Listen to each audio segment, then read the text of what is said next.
गुरुदेव के चरणों में कोटि कोटि प्रणाम, गुरु शक्तियों के चरणों में कोटि कोटि प्रणाम।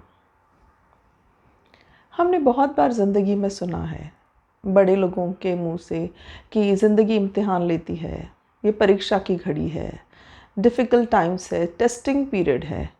तो ये इम्तिहान, परीक्षा, टेस्टिंग पीरियड क्यों होता है हमारे साथ? हमें क्यों एग्ज़ाम्स देने पड़ते हैं और कौन लेता है हमारे एग्ज़ाम्स? आज हम इसे डिकोड करेंगे।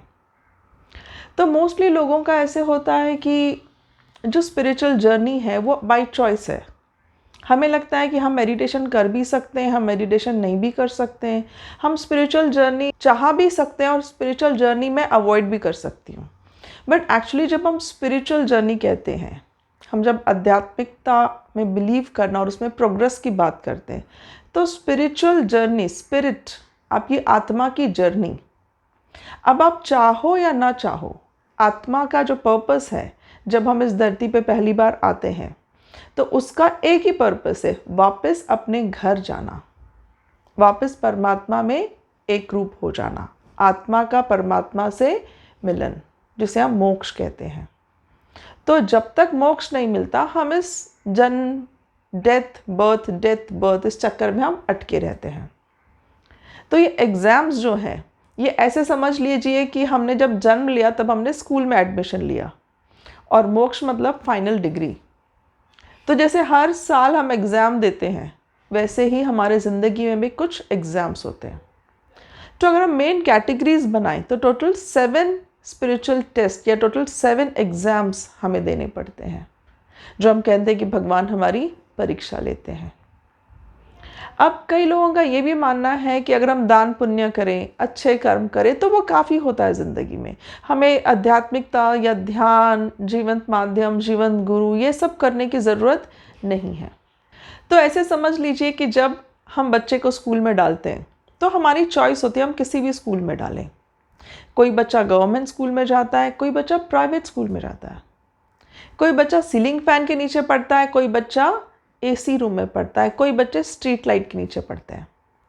तो अगर मैंने ज़्यादा दान पुण्य किए, इस जन्म में बहुत अच्छे कर्म किए, तो मैं एग्ज़ाम को ही क्लियर नहीं करती हूँ, मैं सिर्फ अपना रिजर्वेशन या अपनी मैं सीट बुक करती हूँ एक एसी वाले स्कूल में। सिलेबस सेम है, हार्ड वर्क ही आपको उस एग्ज़ाम को क्लियर करने में हेल्प करेगा। आप स्ट्रीट लाइट के नीचे पढ़ो या एसी के नीचे पढ़ो। तो अच्छे कर्म इज़ नॉट इनफ। अच्छे कर्म ज़रूरी है, दूसरों को मदद करना, दान करना बहुत अच्छी बात है, पर इससे पर्पस सॉल्व नहीं होगा, इससे आपको सिर्फ एक हेल्प मिलेगा। सिमिलरली जो जीवन माध्यम को मानते हैं, जो जीवन गुरु को मानते हैं, गुरु सानिध्य में जो मेडिटेशन करते हैं, उनको समर्पण करते हैं। गुरु सानिध्य मतलब ऐसे समझ लीजिए कि आपका बच्चा स्कूल तो जा ही रहा है, अच्छा वहाँ पे टीचर्स तो पढ़ा ही रहे हैं, पर एग्ज़ाम क्लियर करने के लिए एक एक्स्ट्रा हेल्प आपको मिलती है। आपके पास एक पर्सनल ट्यूटर है, पर्सनली आपको गाइड करने के लिए, दिशा देने के लिए कि एग्ज़ाम कैसे क्लियर करनी है, क्या क्वेश्चंस आएंगे, आपको हिंट देने के लिए, आपको हेल्प करने के लिए, डिफ़िकल्टी सॉल्व करने के लिए, किसी भी वक्त डिफ़िकल्टी हो। तो ये काम होता है जीवन माध्यम और जीवन गुरु का, अल्टीमेटली आपको परमात्मा से कनेक्ट कराना। जैसे मैंने कहा 7 एग्ज़ाम्स मेन होती हैं, तो एक जन्म में किसी भी आत्मा के लिए ऑल 7 टेस्ट पार करना बहुत मुश्किल है। कुछ लकी, कुछ बहुत ही आध्यात्मिक, जिसमें आध्यात्मिकता में बहुत रुचि रखते हैं, ऐसे लोग कर भी लेते हैं, बट ऐसे बहुत रेयर केसेस होते हैं।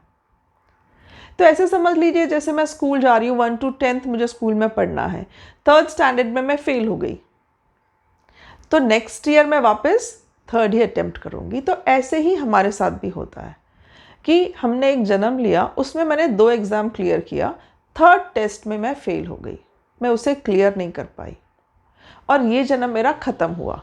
तो अगला जन्म मैं जब लूँगी ना, तो उसमें मुझे 1st और 2nd टेस्ट नहीं देनी, मेरी 3rd टेस्ट से शुरुआत होगी। तो हम कहते हैं कि परमात्मा की प्राप्ति के लिए हर कोई अलग लेवल पे जन्म लेता है। अगर हम 7 स्टेप्स बना लें मोक्ष की प्राप्ति के लिए, परमात्मा से मिलने के लिए, तो हर किसी का जन्म अलग स्टेप में होता है। इसलिए हर किसी के लाइफ के चैलेंजेस, हर किसी के लाइफ की डिफ़िकल्टीज़, परीक्षा, टेस्टिंग पीरियड अलग होता है। और हमारे पिछले जन्म के कर्म हमें एक्स्ट्रा फैसिलिटीज़ देती हैं ये स्टेप्स को क्रॉस करने के लिए।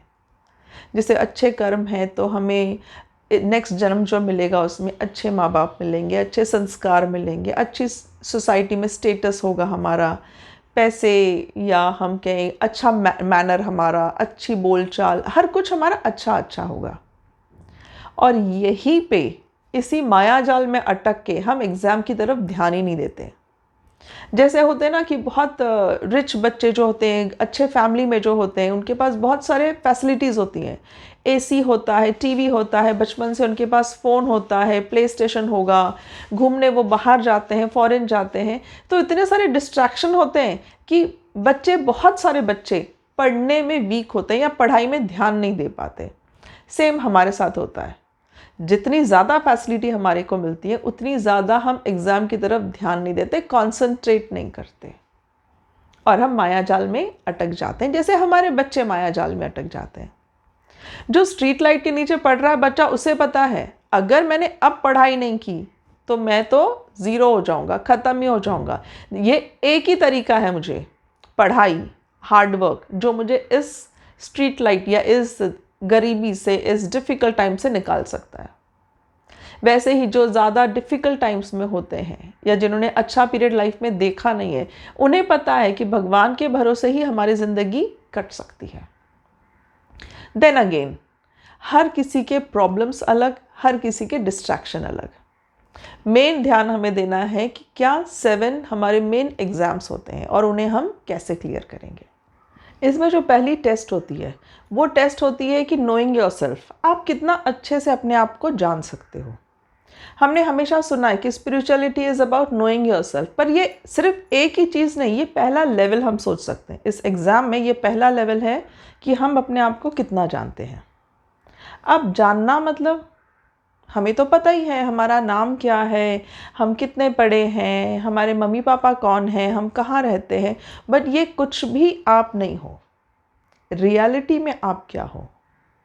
जैसे हम कहते हैं ना कि आत्म भाव में जाना, तो जो मेडिटेशन करते हैं, ध्यान साधना करते हैं, भक्ति करते हैं, वो बहुत इजीली अंतर्मुखी हो सकते हैं, अपने आप को जान सकते हैं। उनके लिए बहुत इजी हो जाती है जर्नी। जीवन माध्यम इस रास्ते को, इस जर्नी को बहुत सिंपल करा देते हैं। अब अंतर्मुखी जब होते हैं, जब हम अपने आप को जानते हैं, तो क्यों ज़रूरी है जानना? जानना इसलिए ज़रूरी है क्योंकि जब हम माया जाल में अटकते हैं ना, तो बहुत सारे विकार हमें घेरते हैं।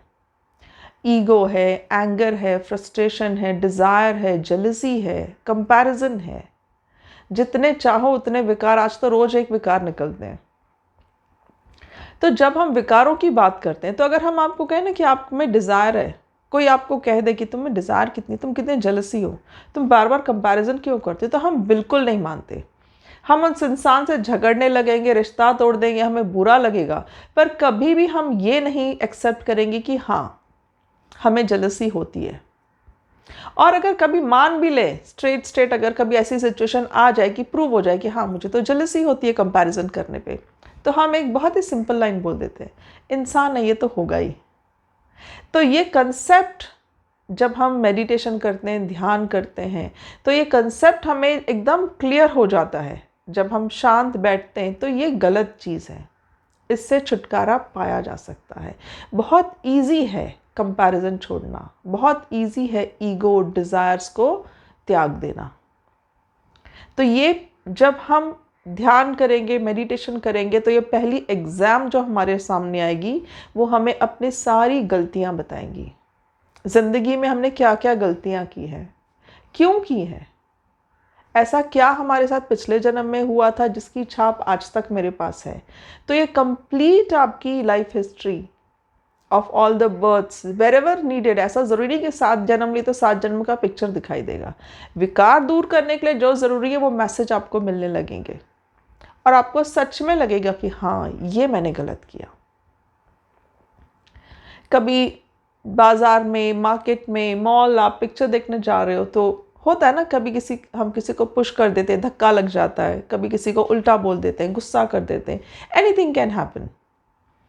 तो ये सब चीज़ें जब आप करोगे ना, तो पहली एग्ज़ाम अगर आप क्रॉस कर रहे हो या आप पहली एग्ज़ाम में पास होना चाहते हो या पहली एग्ज़ाम पास कर चुके हो, तो आपको रियलाइज़ होगा कि ये तो मैं गलत कर रही हूँ, ये मुझे नहीं करना है। तो बार बार ऐसी सिचुएशंस आएंगी, आपके सारे विकारों की टेस्टिंग होगी, आपको बताया जाएगा कि देखो ये भी तुम कर सकते हो, ये भी तुम कर सकते हो। तो तुम रियलिटी में कौन हो? क्या तुम सच्चे इंसान हो? वो चॉइस तुम्हारी होगी। जैसे होता है ना, कुछ बच्चे पास होते हैं, कुछ बच्चे फेल होते हैं, कुछ बच्चे स्कूल छोड़ देते हैं। तो स्कूल छोड़ देने वालों को डिग्री कभी नहीं मिलेगी। जो अपनी जर्नी आधे में छोड़ देते हैं, गिव अप कर देते हैं, डिप्रेशन में जाते हैं, सुसाइड अटेम्प्ट करते हैं, वो जर्नी आधे में छोड़ रहे हैं। अगला जन्म यही सिचुएशन से आप स्टार्ट करोगे। फिर हम कभी कभी कहते हैं ना भगवान को कि मैंने ऐसे क्या किया था कि मुझे ऐसा जन्म मिला। इन सारे सवालों का जवाब आपको मिलेगा कि आपने रियलिटी में क्या किया था पिछले जन्म में। तो ये सब जानने के बाद, मैं कौन हूँ ये जानने के बाद, उसको एक्सेप्ट करना, जो जो विकार है उसे चेंज करना, ये आपका पहला टेस्ट होता है कि आप कितना टाइम लेते हो अपने आप में चेंजेस लाने के लिए। शुद्ध और पवित्र आत्मा बनने के लिए कितना टाइम लग रहा है आपको। नेक्स्ट टेस्ट है अकेलापन, टेस्ट ऑफ आइसोलेशन। कि ऐसे सिचुएशंस आएंगी आपके लाइफ में कि आप फिजिकली, मेंटली, इमोशनली अपने आप को बिल्कुल अकेला फील करोगे।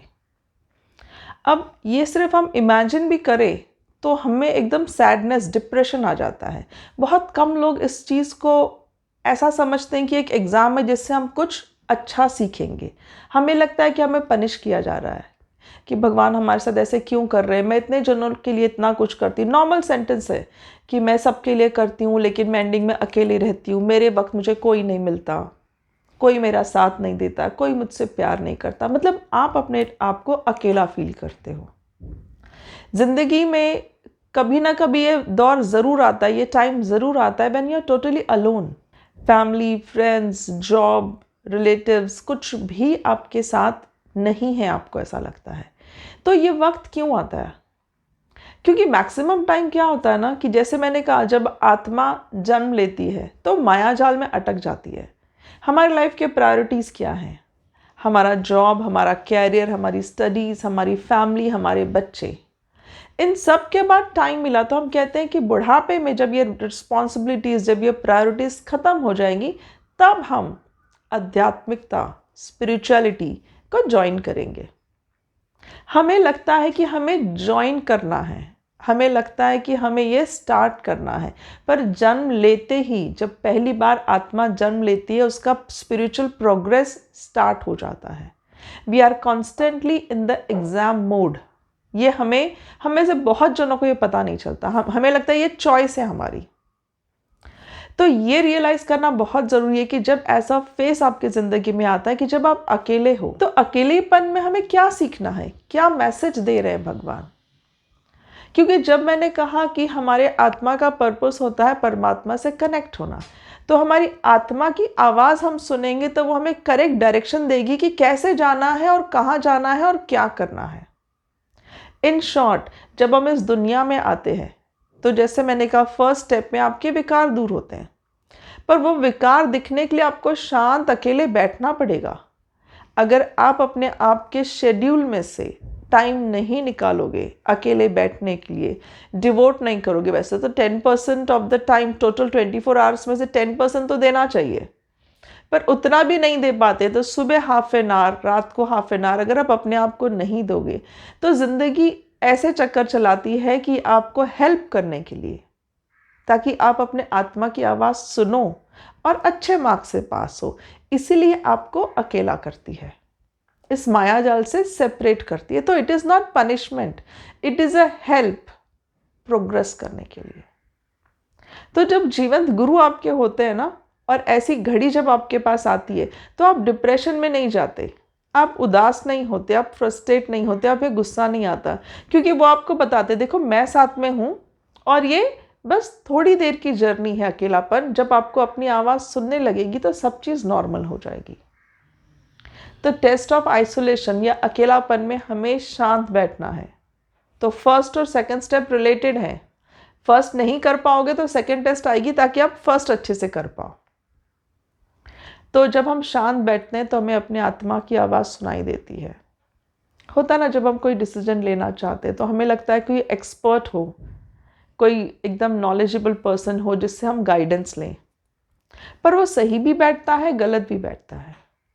तो आत्मा से जब हम कनेक्ट हो जाएंगे तो हमारे ज़िंदगी के हर फैसले हमें खुद ही पता चलेंगे कि मुझे क्या करना है ज़िंदगी में। ये फ़ायदा होता है जो हम first level know your self, मतलब आत्मा की आवाज़ जब सुनने लगते हैं तब। सेकेंड टेस्ट कब आएगा? जब आप अकेले नहीं बैठ पा रहे हो, आप मायाजाल में अटके हुए हो, तो आपको एक हेल्पिंग हैंड देते हैं वो। थर्ड टेस्ट जो हम सबकी लाइफ में आता है वो होता है test of letting go, forgive and forget जिसको हम कहते हैं। तो letting go, forgive and forget, ये सब चीज़ें क्या है? लेटिंग गो मतलब, अब जैसे मैंने कहा ना, ये सारे टेस्ट रिलेटेड है, इंटर रिलेटेड है। तो अगर आप अपने आप को नहीं जान पा रहे हो, अगर आप अकेले नहीं बैठ पा रहे हो, जैसे हम मैक्सिमम देखें लोगों को, तो हम कहें कि उन्हें कि आप दिन में क्या करते हो, घर में रहते हो, फ्री रहते हो, तो वो एकदम प्राउड फील करके बताते हैं कि मैं तो 1 मिनट भी खाली नहीं बैठ सकता, या 1 मिनट भी मैं खाली नहीं रहती, घर में कुछ ना कुछ करती रहती हूँ, शांत बैठना मुझे पसंद नहीं है। टीवी देखते हैं, या तो फ्रेंड से बातें करते हैं, या तो घर के काम में बिजी हो जाते हैं, कुछ अच्छा बनाते हैं, अपने आप को ऑक्यूपाई रखती हूँ। अलग अलग चीज़ों से वो बताते हैं कि मैं कितना अच्छा काम करती हूँ। I am so proud of my self कि मैं अपने आप को ऑक्यूपाई रखती हूँ ताकि मेरा दिमाग ना चले। मतलब हम लेवल 1 लेवल 2 टेस्ट को अवॉइड कर रहे हैं। जब आप अवॉइड करते हो, अटेम्प्ट ही नहीं कर रहे हो, तब थर्ड स्टेज आपकी ज़िंदगी में आता है जो आपको सिखाता है लेटिंग गो, फॉरगिव एंड फॉरगेट। तो अगर हम सोचें कि ये जो हम प्राउडली बता रहे हैं ना कि मैं तो अकेले नहीं बैठ सकती, मुझे काम करना ज़रूरी है, कुछ ना कुछ करते रहना मुझे पसंद है, तो क्यों आपको अकेले बैठना पसंद नहीं? क्यों शांत बैठना पसंद नहीं? क्योंकि जब आप शांत बैठते हो, अकेले रहते हो, तो आपको बेचैनी होती है, आप डिस्टर्ब हो जाते हो, सैड हो जाते हो, उदास हो जाते हो, ज़्यादा टाइम हो जाता है तो आप डिप्रेशन में भी चले जाते हो। क्यों होती है ये सब चीज़ें? क्योंकि हम जब बर्थ लेते हैं तो हमारे साथ अच्छे बुरे दोनों इंसिडेंट्स होते हैं। तो कुछ पास्ट, इसी जन्म में जो भी कुछ हमारे साथ गलत हुआ है, किसी ने कुछ बोला, किसी ने कुछ सुनाया, कुछ अच्छा काम हमसे हुआ, कुछ बुरा काम हमसे हुआ, तो जब हम अकेले बैठते हैं ना, तो पास्ट के हमें सारे बुरे एक्सपीरियंस, सारी गलत बातें याद आती है कि इसने एक दिन ऐसे बोला था, एक दिन मैं वहाँ गई थी तो ऐसे हुआ था। तो इन सब चीज़ों को अवॉइड करने के लिए, बुरी यादों को अवॉइड करने के लिए हम अपने आप को बिजी रखते हैं। पर अगर हमें परमात्मा पे विश्वास है तो जो भी मेरे साथ हुआ वो उनकी मर्जी से हुआ, ये अगर हम मान लेना, तो हमें अकेले बैठने में भी ये पास्ट हमें सताएगा नहीं। जीवन माध्यम अगर है तो समर्पण मेडिटेशन जो हम करते हैं, तो उसमें हमें पहली चीज़ समर्पण ही अपना पास्ट करना होता है कि मेरे साथ अच्छा बुरा जो भी हुआ, मैं आज से जीवन माध्यम को समर्पण करती हूँ। तो उससे क्या होगा? उससे बहुत ईजी हो जाता है आपका अकेले बैठना। फॉरगिव एंड फॉरगेट ईजी हो जाता है। क्यों? क्योंकि हमने लेट गो कर दिया, सबको माफ़ कर दिया। एक बैगेज, इमोशनल बैगेज जो हम कहते हैं ना, हम बैगेज ढो के चले, बोझा ढो रहे हम अपने साथ पास्ट का, ऐसे हुआ था वैसे, सब कचरा हमने जमा करके रखा है। तो इस बैगेज के साथ, इस कचरे के साथ ना आपको आपकी आवाज़ सुनाई देगी, जब भी अकेले में बैठोगे तो दूसरों की आवाज़ सुनाई देगी, किसने आपको क्या क्या बोला, वही आपका चित्त जाएगा। तो जब आप छोड़ दोगे इन सब बातों को, जब आप समर्पण कर दोगे जीवन माध्यम को, तो धीरे धीरे धीरे वो स्टेज आ जाएगा रेगुलर मेडिटेशन से, रेगुलर ध्यान करने से, कि आपको वो बातें याद ही नहीं रहेंगी क्योंकि वो आपने दे दी। तो जब वो बातें याद नहीं रहेगी तो अकेला बैठना आपको तकलीफ नहीं देगा। जब शांत बैठना, अकेला बैठना सीख जाओगे तो अपने आप खुद को जानने लगोगे। नोइंग योर सेल्फ, मतलब आपकी स्पिरिचुअल जर्नी स्टार्ट होने लगती है। तो बाय हुक और बाय क्रुक भगवान को आपको एग्जाम दिलानी है, ये आपकी चॉइस नहीं है। जैसे मैं हर वक्त कह रही हूँ कि it is not your choice, आपको दिलानी है। भगवान कैसे भी आपको उस रास्ते पे ढकेल ही देंगे, आपकी प्रोग्रेस होनी ही है। वो ऐसे समझ लीजिए वो वेट कर रहे हैं कब आप आते हो। जैसे एक नदी सफ़र तय करती है, सारे अपने जो जो उसके रास्ते में गांव आते हैं उनको पानी देते हुए, हेल्प करते हुए, इरिगेशन हो गया, जो भी उसके कर्म है वो नदी करते करते करते अपने सारे कर्म खत्म करके अल्टीमेटली कहाँ मिल जाती है? सागर में मिल जाती है। सागर में मिलने के बाद उसका कोई अस्तित्व नहीं रहता। सागर में ये गंगा नदी, ये यमुना नदी ऐसा नहीं है, इट इज़ ऑल सी। वैसे ही हम अपने कर्म करते करते करते हमें आगे बढ़ना है, ज़िंदगी जीते हुए हमें आगे बढ़ना है, अटैचमेंट में नहीं रहना हमें। कई बार हम क्या करते हैं, जब ये लेटिंग गो की बात आती है ना, तो लेटिंग गो में हम अपने विकार तो मोस्टली तो छोड़ देते हैं, एक दो विकार हम चालाकी से पकड़े रखते हैं, फिर हम उसको एक्सक्यूज़ देते हैं। हम बहुत अच्छे से समझाते हैं दूसरों को कि इंसान है, इतना तो होगा ही, इतना सब तो कर लिया, अब खाली ये अटैचमेंट ही बचा हुआ है, खाली गुस्सा ही रह गया है। तो एक तरह से हम अपने आप को कन्विंस कर रहे हैं कि इट इज़ ओके, पर वो भी आपको छोड़ना पड़ेगा अगर आपको आगे की जर्नी कंटिन्यू करनी है। You have to let go, हर चीज़ छोड़ना है, आपको कंट्रोल छोड़ना है। कंट्रोल छोड़ने का मतलब ये नहीं होता है कि आप केयर नहीं कर रहे हो। मैंने हमेशा बताया है कि अटैचमेंट छोड़ना मतलब डॉक्टर जैसे हमें ट्रीट करता है वैसे हम अपने घर वालों का ख्याल रखेंगे। डॉक्टर हमारे साथ बीमार होता है क्या, हमें 100% वो अच्छे से ट्रीट करता है, प्रॉपर मेडिसिन देता है, फॉलोअप के लिए जाओगे तो अगेन वो ध्यान से हमें ट्रीट करते हैं, पर हमारे साथ बीमार नहीं होते। या उनका सर नहीं दुखता, अरे इसको इतना बुखार है, मेरा तो सर दुख गया सोच सोच के कि कब ठीक होगा, ये वो नहीं करते। This is attachment. तो ये 3 टेस्ट इंटर रिलेटेड एंड बहुत इंपॉर्टेंट है, क्योंकि अगर आप ये 3 एग्ज़ाम क्लियर करते हो मतलब आपका परमात्मा पे अटूट विश्वास, total acceptance of the situation कि जो हो रहा है परमात्मा की मर्ज़ी से ही हो रहा है, ये सब आप में आने लगता है, विकार आपके दूर होने लगते हैं। और अगर कोई विकार में आप अटके हुए हो तो ये 1 2 3 1 2 3 टेस्ट आपकी ज़िंदगी में आते ही रहेंगे, आइसोलेट करेंगे, आपको विकार दिखाएंगे, हुआ मैं बताएंगे कि आप में ये विकार है, दूर करो। तो ये तीनों टेस्ट आपके होते, बार बार ऐसी सिचुएशन आएंगी कि आपको टेस्ट किया जाएगा, अभी दूर हुआ विकार, अभी मतलब पक्का करना है आपको।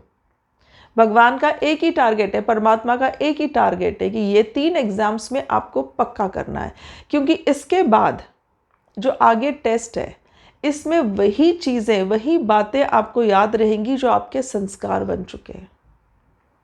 जैसे कोई बच्चा होता है जिसको माँ ने बचपन से सिखाया है झूठ नहीं बोलना, झूठ नहीं बोलना, तो वो उसके संस्कार बन गया है।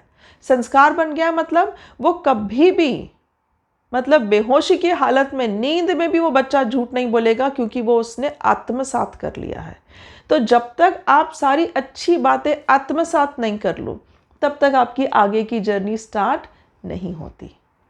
और इसीलिए जीवन माध्यम का होना बहुत ज़रूरी है, एक एक्स्ट्रा हेल्प, एक एक्स्ट्रा ट्यूटर जो आपको याद दिलाते रहते हैं कि ये गलत हुआ, ये सही हुआ, ये गलत हुआ, ये सही हुआ।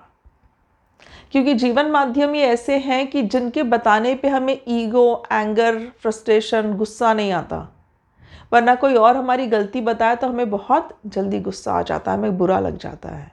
तो जीवन माध्यम की बताई हुई बातें आपको समझ में आती है। एक्चुअली आपके माध्यम, आपके गुरु होते ही वो हैं जिनकी बातें आपको समझ में आए, एकदम एक्सेप्ट कर लो, हाँ मैं गलत हूँ। तो जिस इंसान की बातें समझे उसी को आप क्या करो, गुरु बना लो। तो 7 टेस्ट में से आज हमने 3 इंपॉर्टेंट टेस्ट की। आगे की जर्नी हम नेक्स्ट वीडियो में कंटिन्यू करेंगे। तो गुरु शक्तियों से यही प्रार्थना है कि आप सब ये तीनों एग्ज़ाम लाइफ में जो आएंगी उन्हें बहुत अच्छे से क्लियर करो, रियलाइज़ करो कि ये सब जर्नी कंपलसरी है, ऑप्शनल कुछ भी नहीं है। हर टेस्ट आपको इम्प्रूव करने के लिए, आपको स्ट्रॉन्ग करने के लिए, आपको केपेबल बनाने के लिए है। कोई भी एग्ज़ाम आपको तोड़ने के लिए, डिप्रेशन में लाने के लिए या नीचा दिखाने के लिए नहीं है। तो गुरु शक्तियों से यही प्रार्थना है कि आप सब लाइफ जर्नी अच्छे से कंटिन्यू करें। आप सबको स्वामी जी का खूब खूब आशीर्वाद। जय बाबा स्वामी।